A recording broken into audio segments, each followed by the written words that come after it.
Hello बच्चों, let's read the question. The question says, what is meant by karyokinesis? What are its phases? As per the question, we have the key concept of this question is key concept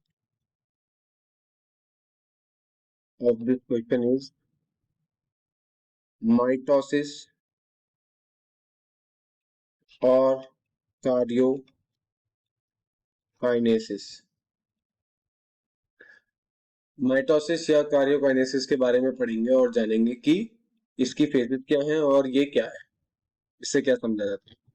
तो if we are talking about here the cell cycle, अगर हम cell cycle की बात करें तो we are found that we have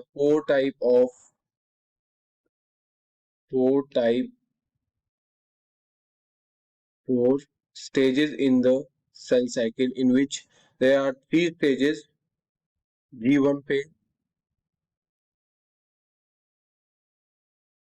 S phase, and G2 phase that belongs to three stages of interphase. Okay, so last one is the mitosis or karyokinesis. Mitosis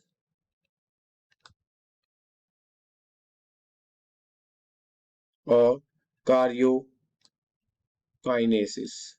mitosis को karyokinesis भी कहा जाता है. So we are talking about the stages G1 and G2. Then we are found that these two in these two stages are cell are grow.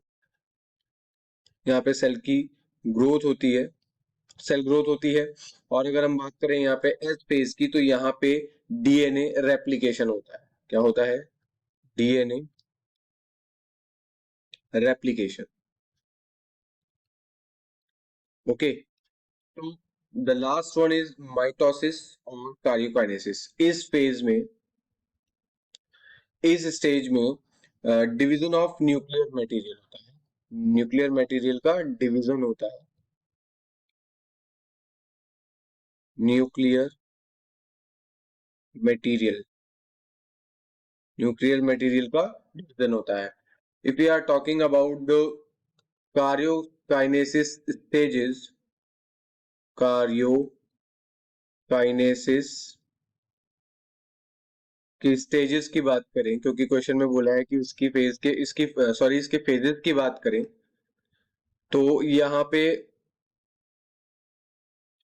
हमें division nuclear material का division हो रहा है, तो यहाँ पे हमें चार मेन स्टेजेस देखने को मिलेगी, in which the first one is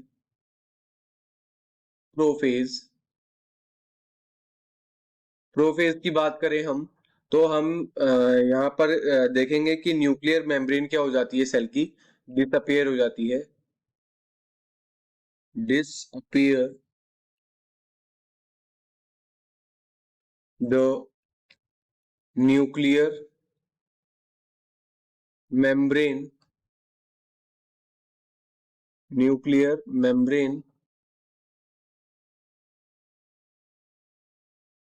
and nucleoli. Nucleoli और न्यूक्लियर मेम्ब्रेन क्या हो जाती है? डिसअपियर हो जाती है इस स्टेज में. The second one is metaphase. Metaphase की बात करें तो यहाँ पर क्रोमोसोम्स क्या होते हैं? अरेंजमेंट होता है क्रोमोसोम्स का. Chromosomes arrangement.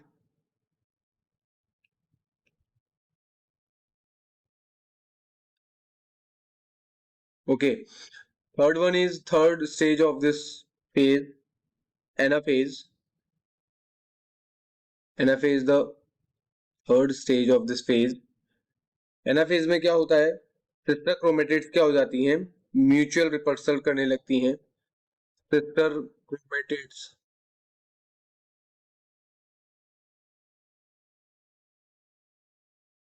Chromatids undergo mutual repulsion. Mutual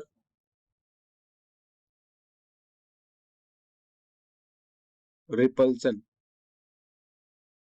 And the last phase is telophase,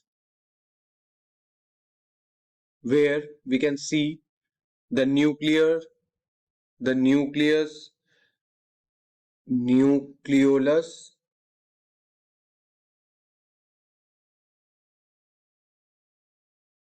reappears.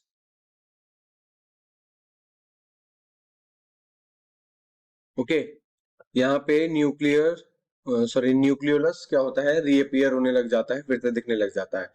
So as per the question, we are discussed about the karyokinesis and its phases. I hope you all understand about the question. Thank you. Good luck.